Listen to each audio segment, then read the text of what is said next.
सजाए मौत किसी भी मुजरिम के लिए सबसे बड़ी सजा। उसके बाद सब खत्म। कम से कम हम और आप तो यही सोचते हैं।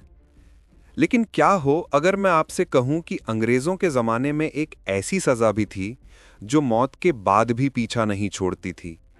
एक ऐसी सजा जो मुजरिम को तो खत्म करती ही थी, पर उसके बेकसूर बीवी बच्चों को जिंदा लाश बना देती थी। ये कानून का वो सबसे काला पन्ना था जिसका नाम था आईपीसी की धारा 62। दोस्तों, इंडियन लॉ इन हिंदी के इस खास वीडियो में आपका स्वागत है। इससे पहले कि हम कानून के उस काले पन्ने को पलटें, कुछ जरूरी बातें साफ करना बहुत जरूरी है। हम नहीं चाहते कि आप कानून को लेकर किसी गलत फहमी का शिकार हों। इसीलिए सबसे पहले ये समझ लीजिए कि यह वीडियो सिर्फ आपकी जानकारी और पढ़ाई के लिए है। ये कोई कानूनी सलाह नहीं है और किसी भी असली मामले के लिए हमेशा एक काबिल वकील से ही बात करनी चाहिए। दूसरी बात, इस वीडियो में बताई जा रही कहानी पूरी तरह से मनगढ़ंत है, काल्पनिक है। इसका मकसद सिर्फ कानून के इस मुश्किल हिस्से को आपके लिए आसान बनाना है। और तीसरी, सबसे ज़रूरी बात, इस वीडियो में दी गई हर कानूनी जानकारी हमारी गहरी रिसर्च पर आधारित है। लेकिन हम भी इंसान हैं, एआई की मदद लेते हैं और गलती हो सकती है।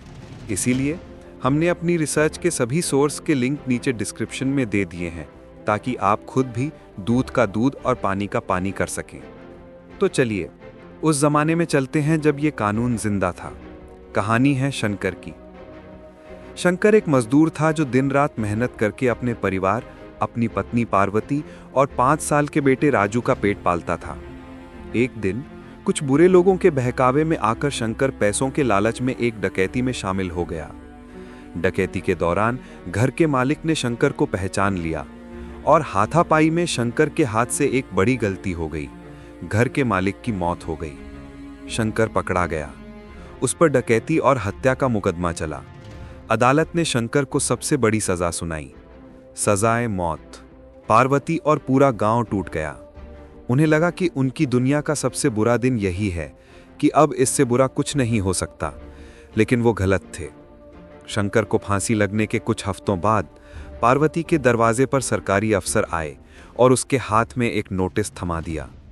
उस नोटिस में लिखा था कि क्योंकि तुम्हारे पति शंकर को मौत की सजा दी गई थी, इसलिए अदालत के हुक्म से उसकी सारी जायदाद, जिसमें ये घर और जमीन भी शामिल है, सरकार जब्त करती है।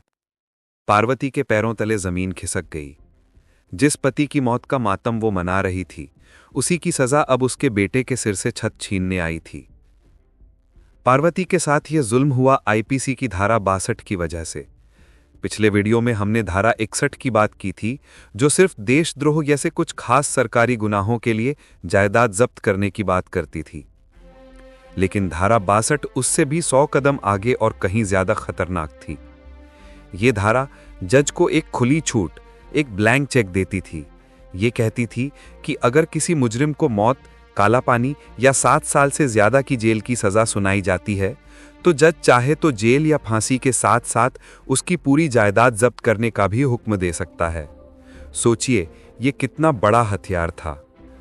ये कानून नहीं, डर का राज था। इसका मकसद सिर्फ मुजरिम को सजा देना नहीं, बल्कि पूरे समाज में खौफ फैलाना था। लोगों को यह संदेश देना था कि अगर तुमने कोई बड़ा गुनाह किया तो तुम तो जाओगे ही, तुम्हारा पूरा खानदान भी सड़क पर आ जाएगा। गलती एक करे, सजा सब भरें। यह कानून इंसाफ के उस सबसे बड़े उसूल के खिलाफ था कि सजा सिर्फ गुनाहगार को मिलनी चाहिए। यह शंकर के 5 साल के बेटे राजू को भी उसके बाप के गुनाह की सजा दे रहा था।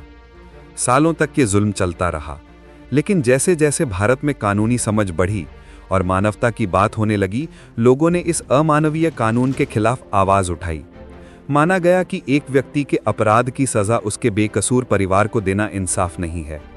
आखिरकार आज़ादी से भी कई साल पहले 1921 में अंग्रेजी हुकूमत को ही ये कानून बदलना पड़ा।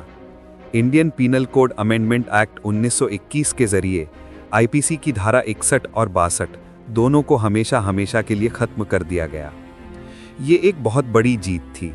ये इस बात का सबूत था कि समाज बदल रहा है और अब सजा का मकसद सिर्फ बदला लेना नहीं, बल्कि सुधारना भी है।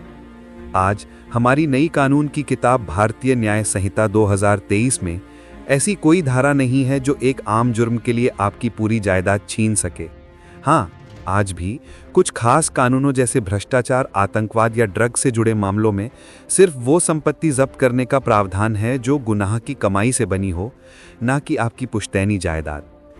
तो दोस्तों, आज हमने कानून के एक ऐसे काले अध्याय को जाना जिसे जानना इसलिए ज़रूरी है ताकि हम अपने आज के अधिकारों की कीमत समझ सकें।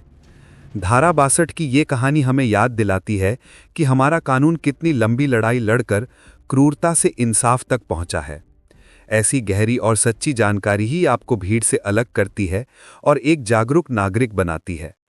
अगर आप चाहते हैं कि आप और आपके अपने कानून की ऐसी ही सच्ची जानकारी से हमेशा ताकतवर बने रहें, तो इंडियन लॉ इन हिंदी को अभी सब्सक्राइब कर लीजिए, क्योंकि यहाँ हम आपको वो जानकारी देते हैं जो आपको भीड़ से 2 कदम आगे रखेगी। क्या पता ज्ञान का यह खजाना आपको दोबारा मिले या ना मिले। इस वीडियो को लाइक करें और हर उस अपने के साथ शेयर करें जिसकी आपको फिक्र है। और अब आपके लिए एक दिल से जुड़ा सवाल। आज के ज़माने में जो लोग देश के साथ हज़ारों करोड़ का घोटाला करके भाग जाते हैं, या जो लोग बच्चियों के साथ घिनौने अपराध करते हैं, क्या आपको लगता है कि उनके खिलाफ धारा 62 जैसा कोई सख्त कानून वापस लाना चाहिए, जिससे उनकी पूरी जायदाद सिर्फ गुनाह की कमाई नहीं, जब्त करके पीड़ित परिवार को दे दी जाए? आपकी अंतरात्मा क्या कहती है? अपना जवाब नीचे कमेंट में हाँ या ना में दीजिए। याद रखिए, अपने इतिहास को जानना ही एक बेहतर भविष्य बनाने की पहली सीढ़ी है।